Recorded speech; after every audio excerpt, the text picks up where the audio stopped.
ବିଦ୍ୟାଳୟ ମଧ୍ୟାହ୍ନ ଭୋଜନ ରୋଷେଇ ପାଇଁ ଜାଳେଣୀ କାଠ କିମ୍ବା ଏଲ୍‌ପିଜି ଗ୍ୟାସ୍‌ର ବ୍ୟବହାର କରାଯାଏ, ଯାହାର ମୂଲ୍ୟ ଅଧିକ। କାଠର ବ୍ୟବହାର ଦ୍ୱାରା ବାୟୁ ପ୍ରଦୂଷଣ ହୁଏ ଏବଂ ରୋଷେଇୟାମାନଙ୍କ ସ୍ୱାସ୍ଥ୍ୟ ଉପରେ ଖରାପ ପ୍ରଭାବ ପଡ଼ିଥାଏ। ଏଥିପାଇଁ ଆମ ଦଳ ନଡ଼ା, କାଠି ଏବଂ ଗୋବର ବ୍ୟବହାର କରି ଗୋଟିଏ ବାୟୋଗ୍ୟାସ୍ ପ୍ଲାଣ୍ଟର ମଡେଲ ପ୍ରସ୍ତୁତ କରିଛୁ। ମୋ ସହଯୋଗୀ କିଛି କହିବେ ଏହା ବିଷୟରେ।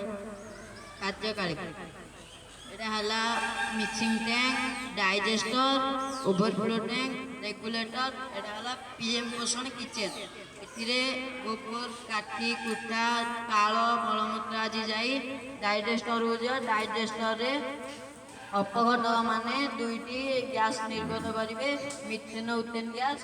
ତାପରେ ରେଗୁଲେଟର ସାହାଯ୍ୟରେ କିଚେନ୍ ପିଏମ୍ ପୋଷଣ କିଚେନ୍ ରୁମ୍କୁ ଯାଇ ରୋଷେଇ ହେବାରେ ସାହାଯ୍ୟ କରିବେ ଏ ଗ୍ୟାସ୍। ତାପରେ ଯେତିକି ଆବର୍ଜନା ଅଛି ସବୁ ଓଭରଫ୍ଲୋ ଟ୍ୟାଙ୍କରେ ରହିବେ। ମୋ ସହଯୋଗୀ ଏହାର ଲାଭ ବିଷୟରେ କହିବେ। ଏହାଦ୍ୱାରା ସରକାରଙ୍କ ପଇସା କମ୍ ଖର୍ଚ୍ଚ ହେବ ଏବଂ ବାୟୁ ପ୍ରଦୂଷଣ କମ୍ ହେବ।